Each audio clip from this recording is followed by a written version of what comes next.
Here are some of the most ingenious ways people made money. Number 9, the lottery model. The odds of winning the lottery are low. Winning multiple times is an even lower number. Enter Stefan Mandel. This Romanian economist won the lottery 14 times, and it wasn't by luck. Born in communist Romania, Mandel decided poverty and oppression wasn't his thing, so he moved to Australia by way of Israel.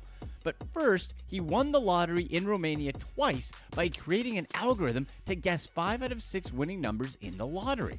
That gave him enough money to move to Australia, where he won the lottery a whopping 12 more times. To make a long story short, he basically set up a lottery business. He had a team of buyers that helped him buy as many lottery tickets as possible. Of course, the winnings were split among him and his investors. The funny thing is, each time he won, the government enacted new rules or laws that they hoped would put a stop to his very successful lottery operation.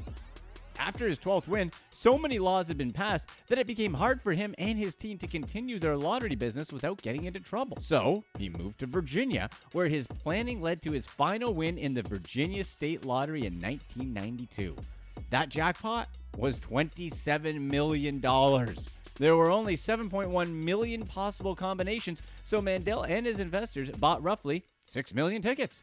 They won the lottery and split it up for one last final payday. Experts today say his model can't be replicated because there are just too many rules enacted to prevent a group like Mandel's from winning. Hey, do us a quick favor and hit that thumbs up.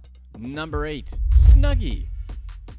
Having the late Billy Mays screaming about some product that would change our life will always get us to watch the entire commercial, or at least to the "but wait, there's more" part. However, with the Snuggie, it was different. On paper, the Snuggie should have never been the wild success that it is. It's literally a backwards robe. It was the cheesiness and unintentional, or maybe intentional, humor in the infomercials that made Scott Boylan, creator of the Snuggie, very rich. The marketing was the only reason why the Snuggie sold so well. People couldn't stop watching the ridiculous commercials. Celebrities such as Jay Leno, Daniel Tosh, and Ellen DeGeneres all made parodies of the commercial. The marketing team knew that the product shouldn't be taken too seriously, so they made the commercials extra cheesy. And when something is funny, no matter how dumb, people just buy it. Millions of Snuggies were bought as gag gifts. 20 million Snuggies were sold in the first year.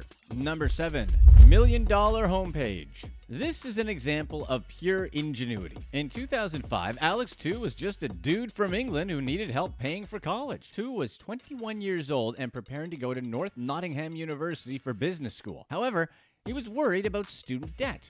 So he figured, why not raise $1 million?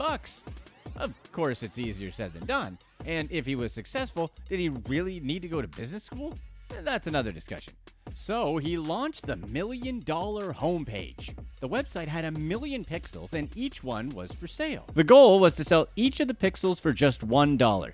In the end, Tu made over $1 million with this simple idea. $1,037,100 to be exact. Each of the pixels on the webpage were sold to anyone who then were allowed to do whatever with that space. Pixels were sold in 100 by 100 blocks, meaning that each person was paying a minimum of $100. After some of his friends and families bought the first few thousand pixels, things began to pick up. The BBC picked up on one of his press releases, and from there, the page went viral. Demand was so high that he auctioned off his last 1,000 pixels on eBay. That's where the extra money came in. All Tu did was sell ad space with a little twist. He didn't exactly need to reinvent the wheel to raise his $1 million. Number 6, Iken Has Cheeseburger. One day, Erica Nakagawa and Kari Unabasami decided they'd share a photo of an absurdly chubby cat with the caption, "Iken Has Cheeseburger?" in a style popularized by posters from the forum 4chan. How the photo of the cat took off inspired them to create a website that was just filled with funny cat pics. Because clearly the public wants to see more photos of random cats with funny captions, right? Well, after posting several more images and getting even more responses, that's when Nakagawa decided to convert the website to a monetized blog. And they both became millionaires because IkenHasCheeseburger.com ended up being a huge success. Fan submissions of cats with funny captions plus the community aspect made the site wildly popular. With 35 million visits per month and thousands of daily submissions, the the site became highly profitable, and Kari and Eric sold the domain for $2 million to entrepreneur Ben Huh. Number 5. Scrub Daddy.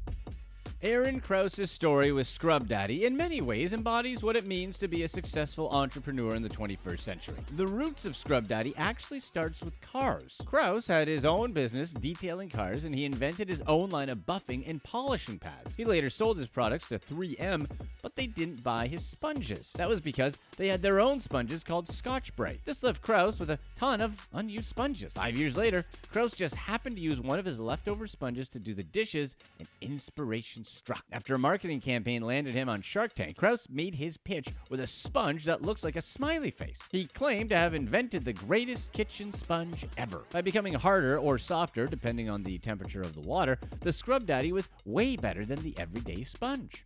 And he was right.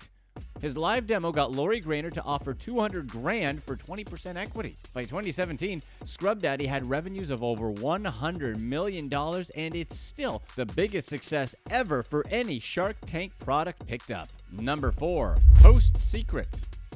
Are secrets lucrative? Of course. For Frank Warren of Post Secret, it's very lucrative. The whole concept behind Post Secret is basically to let people tell secrets that they desperately want to tell someone. People mail in their secrets on postcards, and the postcards are posted anonymously on a blog run by Warren. Every morning, he sifts through postcards revealing people's secrets, and each Sunday he posts about 20 of them on his site. What started out as an experimental art project and voyeuristic guilty pleasure has turned into a career for Warren beginning in 2005. Warren refused to make money the traditional route, monetizing the blog with advertising. There's been over 840 million hits on the blog and counting. Let's just say there had been plenty of times where Warren made money from his book sales and speaking fees because of Post Secret. Number 3. Pet Rock. This list wouldn't be complete without the pet rock. Gary Dahl managed to become a millionaire by selling pet rocks to the public. In 1975, Dahl listened to his friends complain about their pets. He suddenly had an idea. He had a perfect pet for everyone. A rock. He took some smooth rocks from Rosarito Beach in Mexico, boxed them up, and sold them for $4 a piece. That's almost $20 in 2020 money. Would you pay $20 for a rock? Now, obviously, marketing was huge. The rocks came in custom-made boxes that had holes as if it had a real-life pet in it. An instruction manual also came with the rock, and it was filled with jokes that referred to the rock as an actual pet. In a 6-month span in 1975, more than 1.5 million pet rocks were sold, making Dahl a multi-millionaire. Number 2. Potato Parcel. It's simply a message on a potato.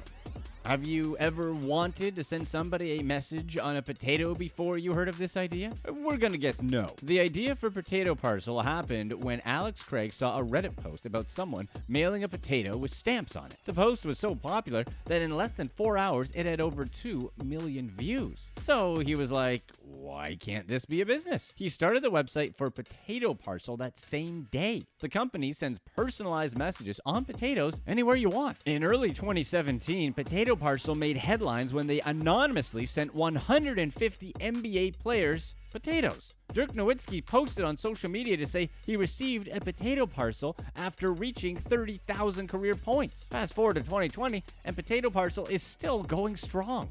You can now even send your face on a potato. Number 1. Moon Property. 611 million acres sold. Well, that's what Dennis Hope claims. Apparently, Hope sells 1-acre lots of the moon for $19.95 or $36.50 after a lunar tax and shipping and handling of the deed. He also claims that he once sold a, quote, country-sized plot of land, 2.66 million acres for $250,000. He supposedly also sold plots on the moon to 3 former presidents, George H.W. Bush, Jimmy Carter, and Ronald Reagan. Do we actually believe all this? No. Do we think he's probably made a decent amount of money selling the moon? Yes. Hope sells plots to the entire galaxy on his website, lunaремbassy.com. Supposedly, 3.7 million people have bought plots to the moon. Hope has been able to use the celestial property game as his sole source of income since 1995. Does he actually have the jurisdiction to sell pieces of the moon, let alone other planets? Short answer is no, but there are too many loopholes to try to stop him from running his business. Hope has never had a challenge to his claim of ownership of anything outside of Earth, by any government. And trying to stop them is too inconsequential for governments with real problems to try to figure out. Here's what's next.